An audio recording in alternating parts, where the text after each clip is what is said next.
Sauti. Wacha nianze ile ya uwezi kushikwa. Mimi kitu ambacho ningesema kwanza inafaa mjue mwizi ndio anashikanga mwizi mwingine.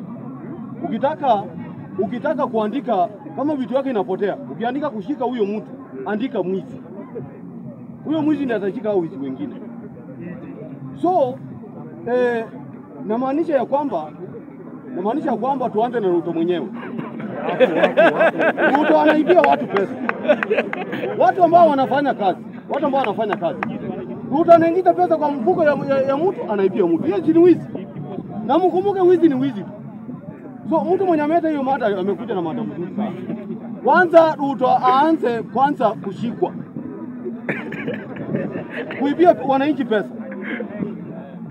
Ndio sasa hao watu wengine washikwe. Unajua samaki kubwa ni waanze kushika ile samaki kubwa. Pesa ya watu, pesa wafanyikazi bwana inapotea kila mwezi. Mwisho wa mwezi. Kuna maneno mazuri hapo.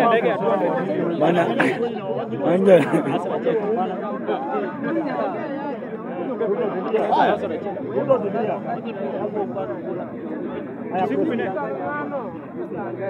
Kwa hivyo vitu vingine inafaa muongee mkiangalia nyuma. Sio mnaongea tu kwa sababu kuna mada imekuja mnaongelea. Muangalie ni nani mwenye ako mbele yenu. Na huyu mtu mwenye ako mbele yenu ako na rekodi gani? Ndio mwanze kuongea. So ni hakuna maneno ya maswali. Swali ni kesho. Utakuja kesho kama sio inatoka. Yaani usiku. So inafaa tuanze kwanza tuchunguze kwanza huyu president wenu ambaye mliweka pale. Huyu tuchunguze. Hii pesa yenye anakata wafanyikazi kila mwezi.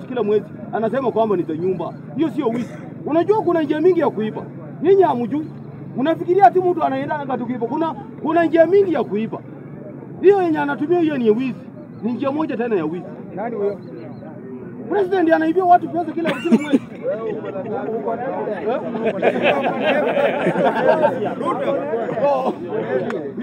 Hiyo wacha nimalizane nayo. Wacha niende kwa hii ya Raila Amolo Odinga. Raila Amolo Odinga kwa mimi kitu ambacho ningeambia wananchi wa Kenya.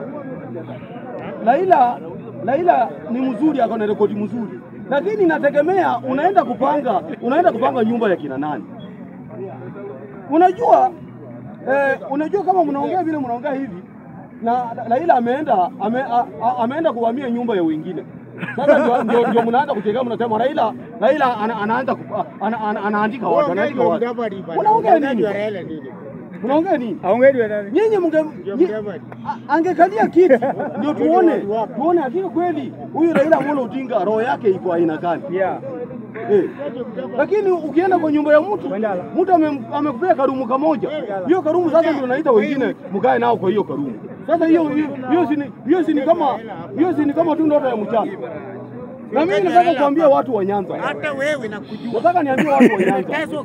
Jamani, umeteswa sana wewe. Umeletwa skuli.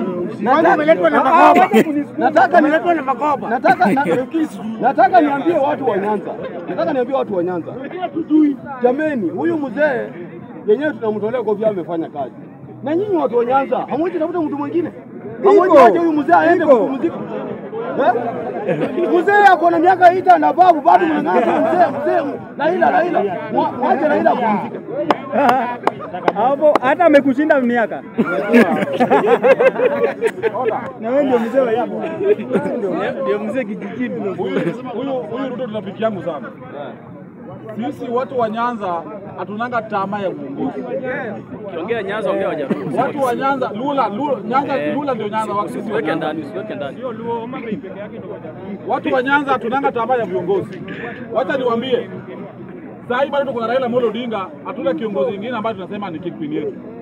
Tunasema Raila kama mmesikia amekufa pap ndio mlete hiyo kiongozi mnataka. Sasa hivi tuko na Raila Amolo Odinga mpaka mwisho. So hiyo mambo nasema achana nayo. Basi ndio mimi nimeomba tu msiwe na akili kama hiyo. Mtafute mtu mwingine.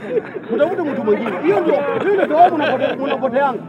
Hiyo ndio sababu hamuna mtu ambaye mnaweza fuata. Yaani kila siku. Sasa saa hii mnataka mfuate Raila Amolo Odinga mpaka aende kwa kaburi kama mnafuata yeye. Mnafuata nani? Nyinyi mnafuata nani?